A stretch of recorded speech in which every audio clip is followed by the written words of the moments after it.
Transtornos e mais transtornos. Greve dos caminhoneiros entra no terceiro dia e trava a logística do país. Aeroporto de Brasília diz que só tem combustível até o fim da tarde. Em resposta, o governo anuncia a redução de impostos do diesel, abrindo mão de 2,5 bilhões de reais por ano. Incêndio da 110 Norte. Moradores devem voltar aos apartamentos amanhã, 8 dias depois da tragédia. E a gente mostra o que fazer para identificar problemas e evitar casos como esse. Olá, eu sou Rodrigo Orengo e começa agora o Band Cidade, primeira edição.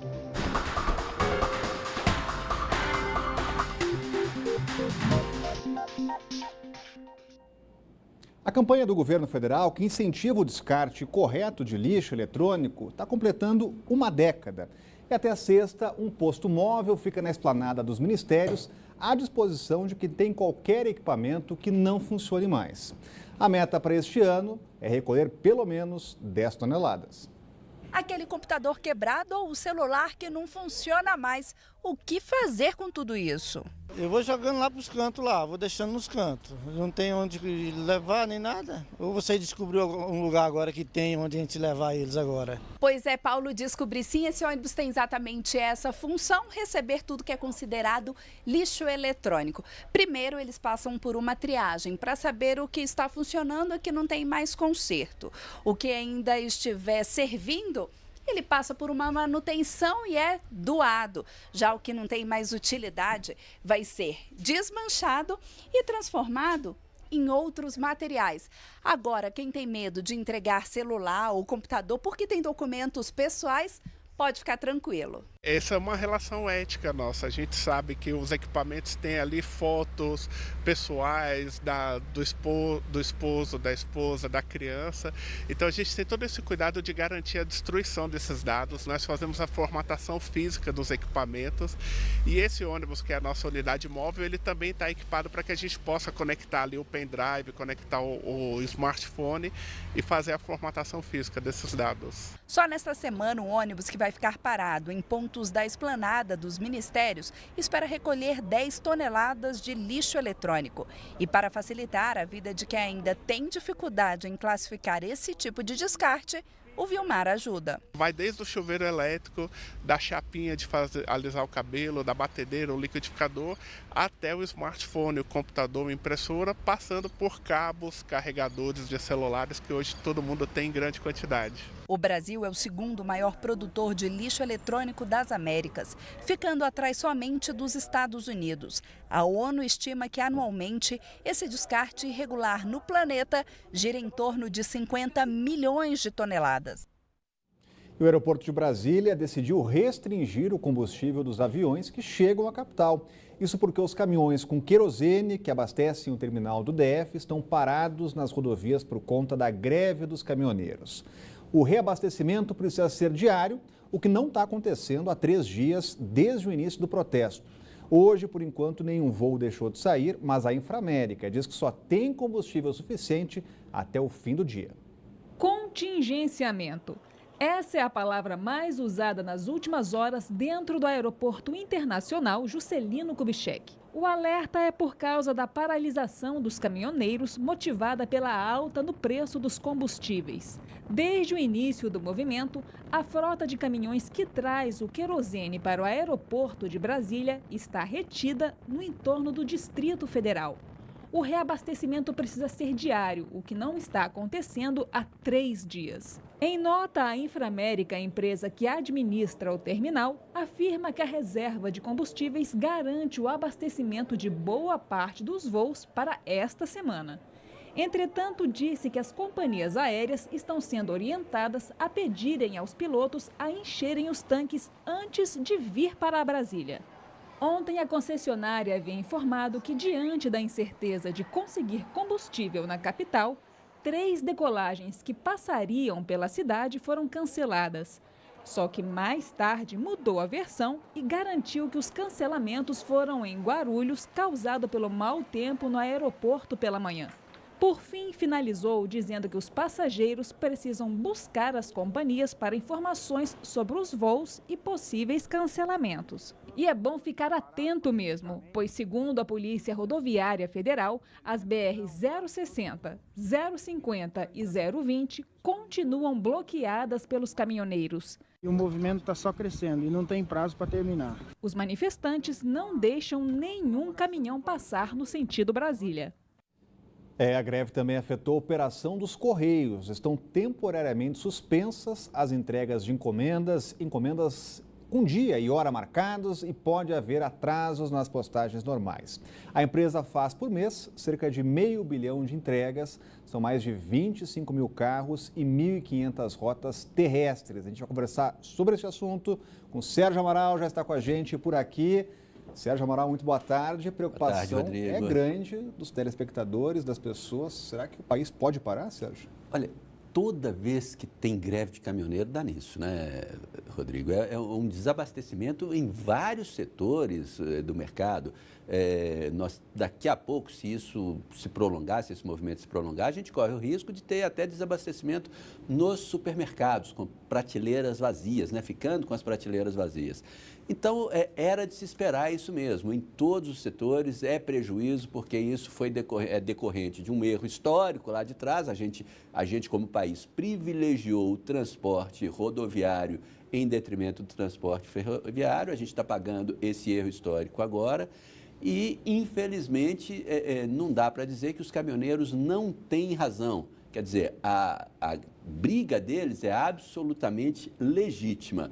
O que a gente pode discutir é se essa briga legítima, se é legítimo usar isso aí para prejudicar grande parte da população, né? Agora, Sérgio, a Petrobras anunciou 2 recuos, oscilando o preço para baixo, mas isso não chegou na bomba ainda, né? Mas aí é outra história, né? Porque uma coisa é o seguinte, a gente até pode discutir se é bom, se é ruim, a política, se é boa ou ruim a política de preço da Petrobras. Isso a gente discute depois, mas tem uma coisa que isso aí é absolutamente inquestionável. A sacanagem, né? Infelizmente não tem outro termo, o telespectador me desculpe por usar esse termo, mas é o seguinte, é a sacanagem que reina nesse mercado. A Petrobras anuncia, a distribuidora já dispara e o posto, então, ali na ponta, muito mais. O cartel de postos aqui no Distrito Federal, então, quando a Petrobras anuncia que vai subir X, eles já sobem 2X. Agora, o curioso é que quando a Petrobras anuncia que vai cair o preço, que vai reduzir o preço, só depois que chegar da distribuidora o preço mais barato é que cai. É impressionante essa sacanagem. Para subir de elevador, para descer de escada. A gente continua falando sobre esse assunto porque um acordo entre o Congresso e o Planalto deve levar à redução da CID, o imposto dos combustíveis, sobre o preço do diesel. A gasolina continua sem mudança. Em troca, os parlamentares têm que aprovar a reoneração da folha de pagamento de vários setores da economia. Uma demanda aí do governo Temer para melhorar o caixa. Essa foi a resposta de Brasília aos protestos que tomam conta do país, e quem traz os destaques e detalhes ao vivo é a Renata Dourado, já está com a gente por aqui.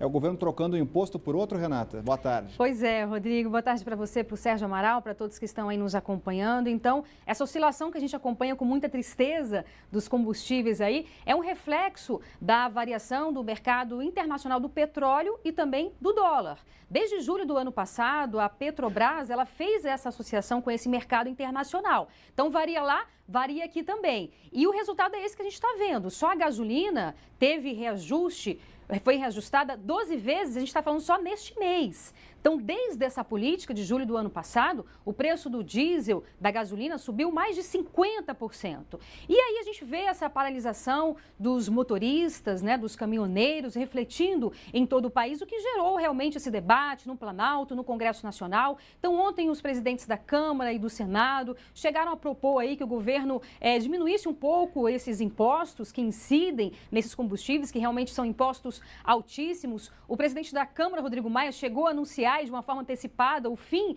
da CID, que é um desses impostos, tanto na gasolina quanto no diesel, mas depois voltou atrás. O próprio governo também explicou que a ideia é zerar esse CID só sobre o diesel, mas diante de uma contrapartida do Congresso Nacional, desde que o Congresso Nacional aprove uma medida provisória de reoneração da folha de pagamento, exatamente para ter essa compensação. E ontem também quem explicou melhor sobre isso foi o ministro da Fazenda, Eduardo Guardia, que também fez um apelo para que os motoristas, os caminhoneiros voltem a trabalhar. Nós separamos um trecho dessa entrevista do ministro da Fazenda. Vamos ver. O que nós deixaremos de arrecadar com a CID incidente sobre o diesel será compensado neste exercício financeiro com a aprovação do projeto de reoneração da folha para diversos setores. Nós gostaríamos aqui, eu faço isso em nome do governo, de fazer um apelo a essa categoria que possam retornar às suas atividades normais. A paralisação do transporte de cargas, ela vai trazer problemas, inúmeros problemas, não apenas para a economia, mas em última instância à população como um todo. Rodrigo, o problema é que apesar desse apelo aí do governo, ainda que a CID seja zerada, isso vai causar uma redução de apenas 5 centavos no diesel. Certamente não vai ser suficiente para acalmar os ânimos dos motoristas. E hoje o presidente da Câmara, Rodrigo Maia, já disse que na próxima terça-feira o Congresso Nacional vai aprovar essa medida de reoneração da folha. Segundo ele, não da forma que o governo quer, mas vai aprovar. Rodrigo. Obrigado, Renata. Uma proposta parada há algum tempo no Congresso. Sérgio, só na semana que vem. Será que não demora demais a resposta das autoridades públicas? É aquela história, né? O cobertor é curto, né? Então, para compensar isso, para baixar um pouquinho, como diz a Renata, aí, de 3,5 a 5 centavos por litro de óleo diesel, tem que aprovar um dos itens que o governo tenta há muito tempo, que é a reoneração da folha.